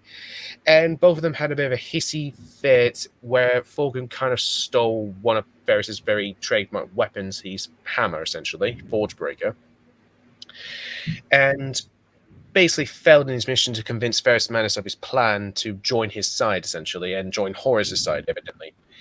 Now, this all then culminated in the Drop Site Massacre, also known as the Battle of Isfahan 5, where Fulgrim was then basically duking out with Ferrus Manus himself, to the point where Fulgrim was almost about to kill Ferrus Manus. However, due to the fact of his realizing what he was about to do, he stopped at the very last second. However, due to the fact that the sword that he was using, the blade of Laren, essentially, like Marcia said, was a demon blade, it kind of dealt the killing blow to Ferrus Manus, decapitating him, and, well, Fulgrim kind of went mad a little bit, and the demon blade spoke to him saying, "I can offer you oblivion to this whole thing," to which Fulgrim accepted, and the demon possessed his body for some time, essentially. Unfortunate. I like how the guy in the back, it looks like he's wearing a Spartan helmet. Well, Yeah, there's a you'll notice that for a lot of these legions, they have a very Greco-Roman sort of vibe going on. Yeah. It's especially the Ultramarines. The Ultramarines are literally just space Romans. They let you call it the 13th Legion. Oh yeah, that too. Yeah, that too. Yeah, so by this point, Dima was literally in charge of the entirety of the Legion, and, well, kind of made them all degenerates, essentially. Mm. However, something that I'm not quite exactly so fond of is that Fulgrim did eventually break out and possess and take back control of his body. We will get to the blueberries later. I will talk about the blueberries. Yes. So anyway, the next Traitor Legion on our chopping block. Let's see. Do you want to do World Eaters or Alpha Legion? Why don't you tackle the Alpha Legion first? Why don't you do it? Yeah. So Alfarius, this guy, the Alpha Legion. If you want to pull them up, feel free to. So the Alpha Legion is mysterious. It's unknown, and that's the point. The Alpha Legion are the saboteurs. They are the infiltrators. They are the spec ops dudes. Their whole spiel is subversion. They literally just looked at what the Soviet Union did in real life and they said, "Huh, that seems like a pretty good idea. Let's go ahead and implement that." They have their own So- gulag. No, I mean the KGB specifically and how they Oh. operate. Okay. So pictured over here is the Primarch Alfarius, or maybe Omegon, because remember how you mentioned earlier that the Primarchs were taken out of their vats and scattered across the galaxy?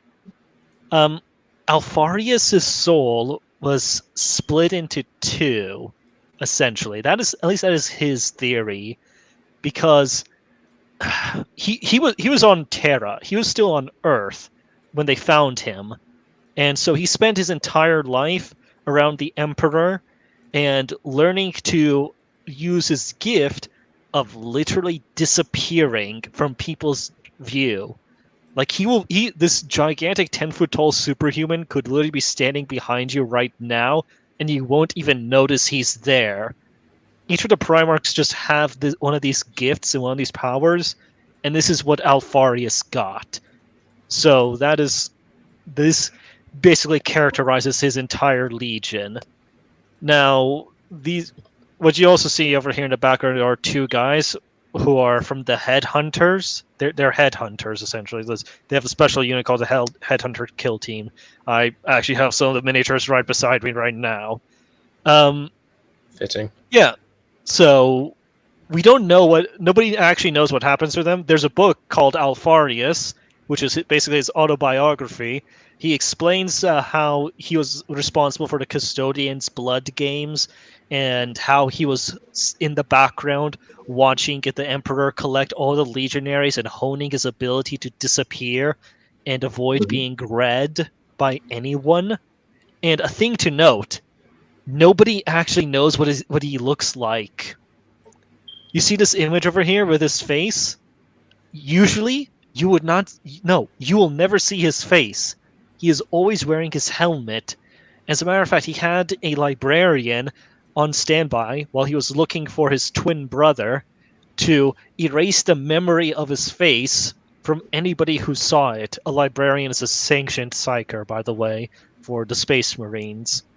And he eventually did find his twin brother, Omegon, and they were discussing what to do with him. Like, what do they reveal? Who do they reveal? Do they reveal that Omegon is here, or do they reveal that's just Alfarius? And Alfarius thought to himself, actually, why does Omegon ever need to be revealed? So what he did, because Alfarius was technically the last Primarch to be discovered, even though he was there the whole time. What he did was that he had Omegon essentially attack Horus's fleet, and Horus discovered him and was like, "Oh my God, you're my last brother. Finally, we've met." And Omegon took the name of Alfarius, and we don't know which of them was in control of the Legion at any given time. We don't even know which one was in the armor set. The big climatic event for the Alpha Legion during the Horus Heresy was the attack on Pluto, which is where the communications relay for the solar system is. My boys, the Imperial Fists, came in, fought against the Alpha Legion, and Drogel Dorn, quote unquote, killed Alfarius. And obviously, it was the book actually details how he killed him. It's pretty freaking brutal, Mortal Kombat style. But the thing is, in the image of the book, Alfarius isn't wearing his helmet, which is very strange because he's always wearing his helmet. So it's led me to believe that actually it wasn't Alfarius who died that day; it was Omegon. And from over there, the Alpha Legion, the Alpha Legion from over there just did their thing. They infiltrated, they subverted, they confused the ever living shit out of everybody because nobody knows whether or not they're loyalist or traitor. Another big event that happened in their lore was that before the heresy broke out, they met this coven of psychers from Xenos and human races called the Cabal, and they presented to the Alfarius and Omegon two prophecies. One, where they sided with the Emperor, and they defeat the traitors, but however, a crippling blow was dealt to the Emperor, and the Imperium he built will end up falling to chaos as it slowly decayed for 10,000 years. The alternative is that they sided with Horus, take down the Emperor, and Horus ends up destroying humanity, but chaos by extension, because chaos fed on humanity's emotions. And of course, we have both Alfarius and Omegon over here, and we don't know which they ended up choosing to go with.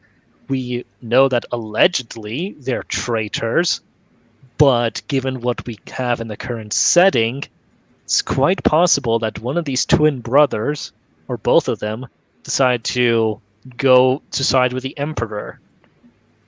So we literally don't know, and that's the fun bit about them. They're also the strongest out of the traitor legions as far as like their numbers is concerned and how much resources they have access to, because they never actually went into the Eye of Terror, unlike the other traitor legions. And because they're so good at infiltration, they've been able to subvert entire worlds against the Imperium of Man and collect all sorts of resources to keep themselves going, which is why they're such a scary and effective force on the battlefield. But not nearly as scary as facing down a charging mad berserker. Indeed. Codex, you want to go over the world eaters? Yes. So basically, the world eaters are these, like Rosita said, they are genetically augmented. They're basically genetically augmented berserkers, essentially. Think like Doomslayer, completely unhinged. Essentially, that's the best way I could put it. Clad in Doomslayer with two giant chainsaws. Yep. And he is stark, raving mad, and everything's a demon to him. Yep. Basically, they go farther than any of their enemies would ever go, exactly. They need to go farther. They basically cherish the ideas of blood, and blood, slaughter, basically destroy whole worlds, exactly, to conquer in the name of the Imperium, or Chaos in this case, exactly, or to Khorne in this case, exactly, or Decay's case, exactly. Their Primarch is Angron, the world Angron, essentially. Now, Angron is a bit of a sad story, all things considered, because we don't know exactly what his original purpose was. He learned his adopted homeworld and was captured by these slavers, essentially. And he was forced to adopt something called the Butcher's Nails inside of his head. Now, the Butcher's Nails is basically, imagine like a massive migraine that you can't stop without. And the only way to stop it, essentially, is basically through slaughter and carnage, essentially. Is to fight to kill, to slaughter, essentially. And now, the thing about the Butcher's Nails, they were not designed for a Primarch's mindset, exactly. And it literally drove him mad. completely rewrote his cartography of his mind. He just couldn't stop killing. If he ever stopped, the nails would literally punish him, essentially. It's by and also large, not just that. Slight little addendum: the butcher course. nails are actually killing him. Like Yeah, he got heavily lobotomized by it, and he probably would have died. basically, and they can't be removed. If they were removed, they could possibly kill him as well. Now, it doesn't take much to convince him to literally slaughter in the name of the Emperor, slaughter in the name of Horus and his warband, because, well, on his homeworld, Angron and several of his gladiator brothers and sisters basically did a rebellion and said gladiator society, essentially, and went off and did their own thing. Now, the planetary gut, the king of said world, was actually trying to hunt them down, and slowly their entire forces was whittling down, essentially, to only a handful. Now, the Emperor did find Angron and offered assistance to him, to which he refused to say, no, I will die with my brothers and sisters, to which to say, well, no, you're coming with me, essentially. And he said, no, I'm dying here with my brothers and sisters, essentially. And the Emperor's like, okay, and he buggered off, essentially. And so the final assault came, and the Emperor literally teleported him onto his flagship, to which he was bearing witness to his brothers and sisters dying literally in front of his eyes. And this filled him with such rage and malice towards the Emperor, to which he put him in a psychic coma, essentially. And when he woke up, he was on his own flagship, the Conqueror, essentially. And to every single captain trying to basically say, greet him and their father has returned, he basically beat the shit out of them to the point where literally nothing remained exactly. He was that angry to be in this position and, well, didn't want to do this exactly. Until a captain named Khan, or Khan the Bloody, as he would be known exactly, basically offered him a progress report of what the Legion has been doing. Now, they were called, the Legion essentially was called the Warhounds beforehand. And he was actually quite impressed with their record skills, essentially. And as soon as he took over the Legion, he authorized his tech marines, basically a space marine engineer, essentially, to hammer in said butcher's nails inside every single space marine of the World Warhound Legion, essentially, now renamed as the World Eaters. And obviously, this was actually quite appalling because, well, everyone would see this as just completely idiotic, exactly. But in some way, this is Khan, by the way, or Khan the Betrayer, as he's well known in this situation, exactly. Now, it doesn't take much to convince. Horus didn't really take much to convince Angron to turn against the Emperor, not because, an eternity of slaughter amongst the stars, but also to avenge his gladiator brothers and sisters by, abandoning him, essentially, which he did eventually go to the homeworld, but they completely forgot about him, essentially. And this pissed him off so much, where he literally just committed an entire genocide of the entire planet. No, So that quite Yeah. massive. Yeah, alongside with the World Bearers, of course, but that's... Yeah. Funny thing, Codex, you mentioned earlier that we don't actually know what Angron's ability was originally designed for. We did know one thing, however, and that he was actually an empath, as in he could absorb the pain and suffering of others and give them a sense of calm, which is rather quite ironic considering his current fate. yeah, so... This event, by the way, Yeah. Go on. this event, by the way, where he went over to, I believe, Nuncia was what it was called. Mm-hmm. This was also when he ended up becoming a demon prince, because Angron was fighting against Rubute Gilliman, and because Rubute Gilliman encountered them over there. Now, there's also a great-ass speech where Angron roasts Rubute Gilliman for being an honorless coward who gladly serves a tyrant. Meanwhile, he was enslaved his entire life, and he recognizes the Emperor for the tyrant that he is, and he hates him for it. Indeed. But this is what ended up becoming of Angron. Yeah, that's Angron now, currently. Now, Lorgar basically, like Wattia said, Lorgar was essentially a demon, had the powers of demonhood, and, well, Gilliman kind of stepped in one of his gladiator brothers' skulls and enraged him so much it basically allowed him to be a vessel for demonkind to basically enter his body. Ironically enough, saving him from the butcher's nails, but yeah, the trade-off is basically a gigantic demon who is eternally enraged. Yeah, his soul now belongs to Khorne, the blood god, in case you couldn't tell, from Yeah. all the red in the skulls. So that was the trade-off. He now gets to live. He doesn't have to worry about the butcher's nails, but now he is damned to a fate of constant battle and violence, Mm-hmm. which frankly is not really much better than what he had going on anyway. Indeed. But a core thing about Angron's character is that he just wanted to die. He just Mhm. wanted to die amongst his brothers and sisters on the red sands of Nuncia after struggling for so long for their freedom, and they were denied that. He was denied that over and over and over again. He was a very miserable person, and now there's only rage left inside. And that also characterizes his legion. There's only rage now, and unfortunately, most of their characters are now extremely two-dimensional and not really all that interesting anymore. Karn, however, as Codex mentioned, was an absolute bro, and I'll let him go out on it because my voice is getting destroyed. Yeah, so Khan is an interesting kind of person. When he was adapted with the Butcher's Nails, essentially, and this is long after when the Horus Heresy basically failed, essentially.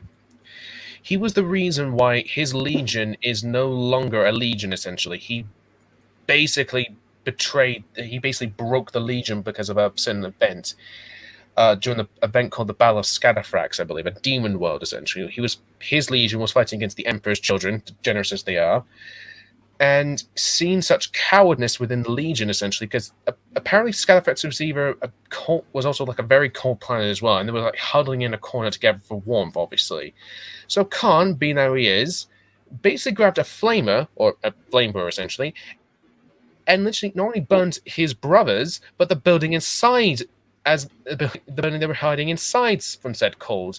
And he literally, by that point, broke the Legion and became the betrayer.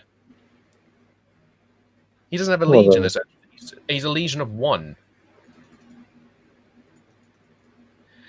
And the chain axe that he's holding is one of Angron's own chain axe. It's called Gorechild, essentially. It's a part of him now, by and large.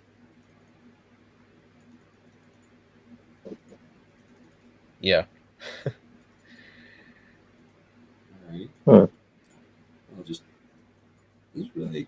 I was about to say, Landgron actually reminded me a bit of Henry VI when he had that aneurysm for which induced like a year-long coma. Yeah. Okay, I'm back. Yeah, so I talked about Scatterthrax and how Khan became the betrayer. Awesome. Yeah.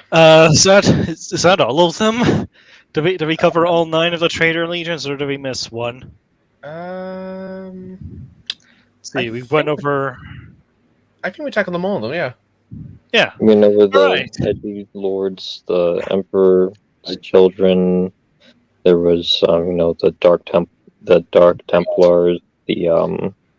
There's also we covered the Iron Warriors, the friggin' Death Guard, Thousand Sons, World Eaters, the friggin' Emperor's Children, all of them. We covered all of them. Yeah. So That's Ferris Menace. So, Dunn, remember how I mentioned earlier that the lore is about it's an ocean of stuff? Yeah. Everything we just discussed is one faction. Yeah. That's all one faction with one alignment. There's still a bunch more. There's the Loyalist legions who became the Loyalist chapters, and the reason why they're now chapters is because after the Horus Heresy was ended, Rabute Gilliman drafted something called the Codex Astartes, which broke up all the Loyalist legions into chapters because his reasoning was one guy with all the power of a freaking legion as disposal, that is too much power. That's too much centralization. We need to cut it down. Um, Rogaldorn didn't like this very much, and he decided to spend some time with something called a pain glove. And after much meditation, he decided, okay, you know what? Gilliman's got a point. He went over to his legion, told them, hey, we're going to split up into several chapters. They didn't like it, and coincidentally, Perturabo, that asshole, was goading Dorn into attacking this gigantic fortress planet. Yes, he built a fortress planet, something called something eternal. I don't know. And he's like, hey, Dorn, I bet you can't take up this fortress I built. Not even I know what's inside of it. Come on, Dorn, you know you want to do it. And Dorn's like, all right, we're going to attack this thing. I will bring you back in an iron cage, which is the most ill-fated line in the setting, considering that it would become known as the Battle of the Iron Cage, where the Imperial Fists were getting fucking slaughtered by the Iron Warriors because, holy shit, the Iron Warriors have gone mad and are building literal demon engines, literal demon-possessed war machines to fight, and they collected 1,000 Imperial Fist gene seeds and sacrificed it to the Dark Gods for a laugh, and that turned Perturabo into a demon Primarch. And if it wasn't for the Ultramarines, the Imperial Fists might have ended up going extinct. So, yeah, that's basically that was a side tangent to the reason why the Space Marines are now divided up into chapters of 1,000 Space Marines each of them with their own heraldry, name, culture, background, and a chapter master to command each of them. So yeah, do we want to talk about another faction, something that isn't gigantic superhumans, maybe even something that isn't even human? We could talk about the Necrons. Oh yeah, the spooky, scary skeleton boys. Yeah. So if Dunn wants to, we of should. course. Yeah. So here's the thing: we should have discussed the Necrons from the very beginning, because chronologically speaking, they are the oldest species in the galaxy. Mm-hmm. Like, we should have not been talking about humanity until somewhere around this mark in the video, because the Necrons were once known as the Necron Tier, and the Necron Tier were stuck on a planet with the most hostile goddamned sun to have ever graced the galaxy, giving all of them horrible skin cancer. They basically evolved with the shortest lifespans imaginable, which thus required them to become extremely proficient in science and technology in the hopes that they can escape their damned world and maybe even unlock the secrets to immortality. So, the Necrons, with their macabre attitude, start colonizing the stars and building dynasties. They're compared to the space Egyptians, but they also have a lot of Mayan influences going on with them. Mm-hmm.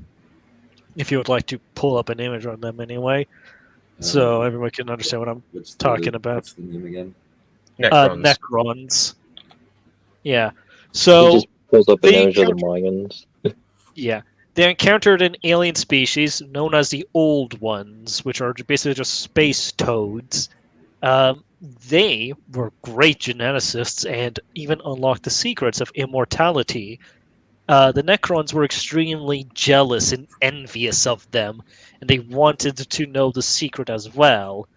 But the Old Ones didn't want to tamper with life forms that were already, evolved, that were made.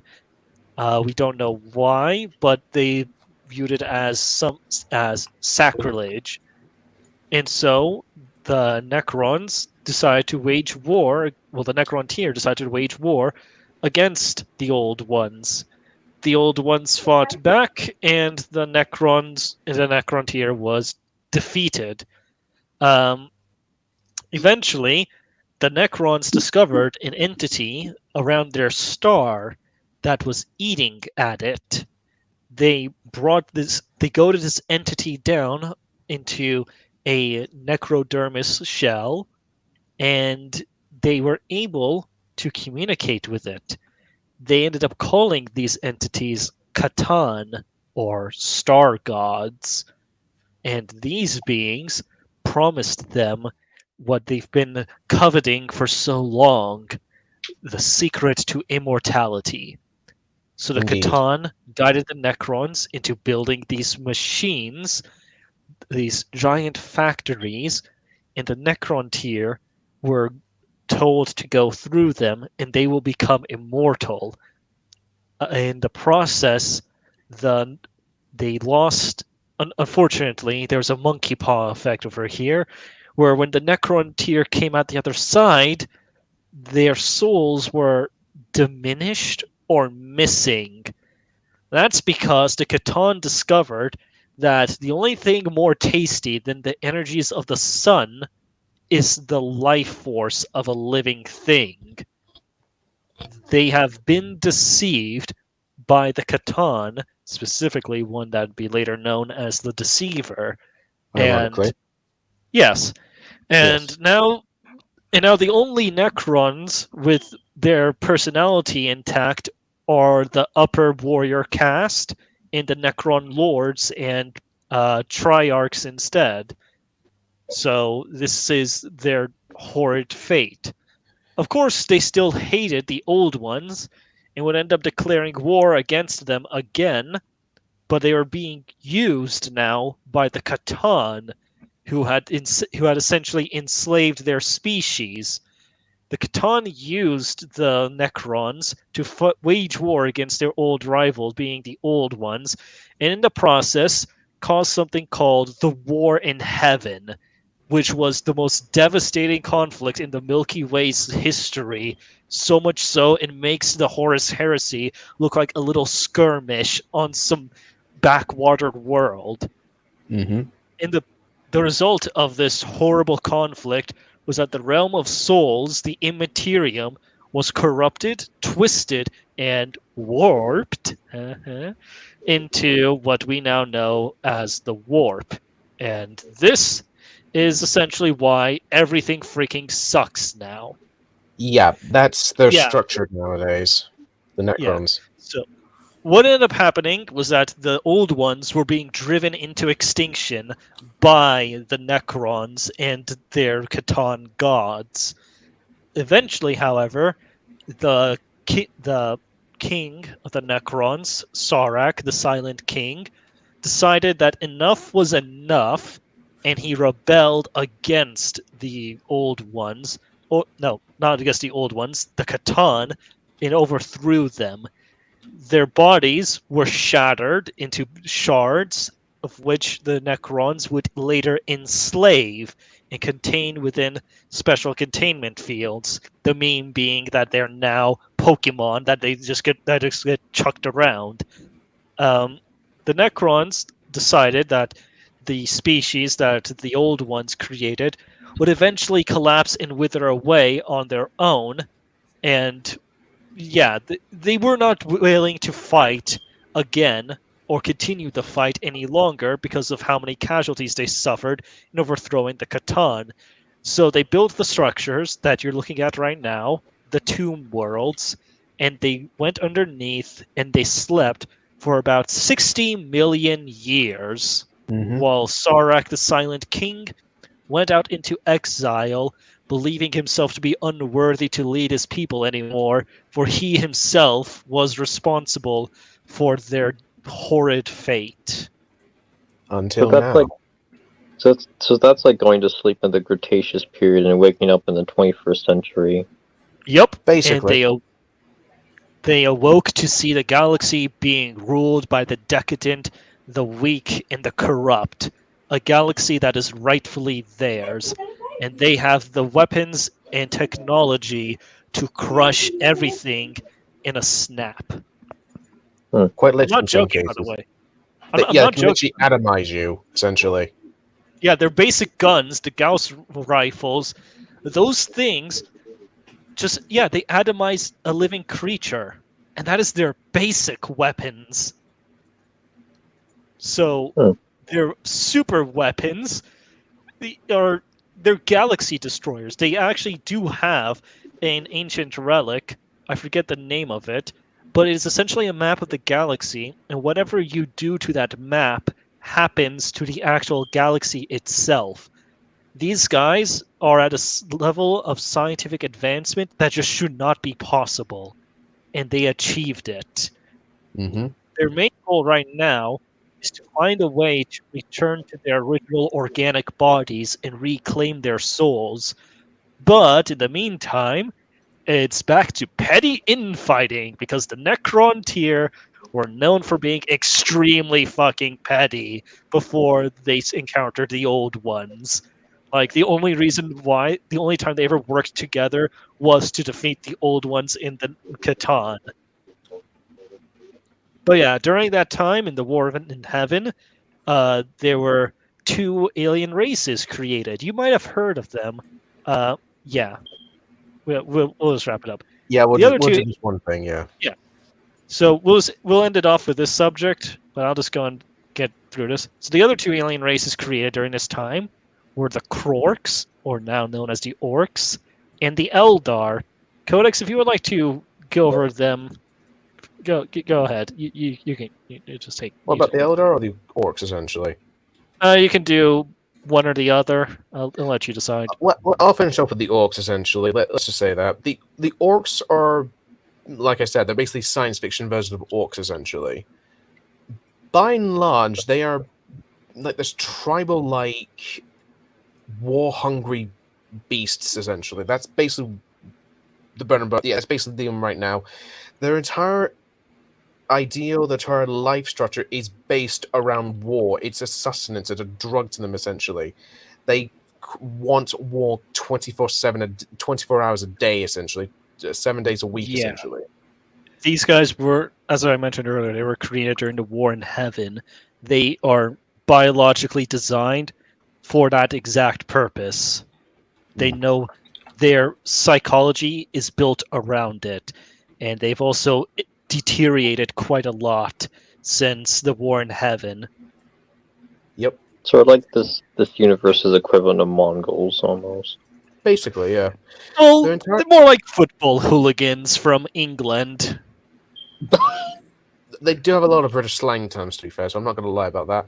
Anyway, Yeah. so a lot of their things, a lot of the weaponry is basically like this crude instruments. A lot of the times they will literally use missiles, yes, literal missiles as jump packs, essentially, to get to place, essentially. And the only reason why they have guns is because they like the sound of the guns as it's firing, essentially, and they have a term called daka daka daka and the like. Hmm. They also create these massive structures like scrap metal and piles of guns on top of giant mechs and all that, and it somehow all works, essentially, even though it shouldn't basically work by and large. I do also want to express slight disappointment that we did not get to discuss the Adeptus Sororitas, my favorite faction, and the one that I actually play. But we'll say that for another time. Yeah, If we want to, of course. if there's ever a part 2, because we also glossed over the Tyranids Yeah, and the but Loyalists.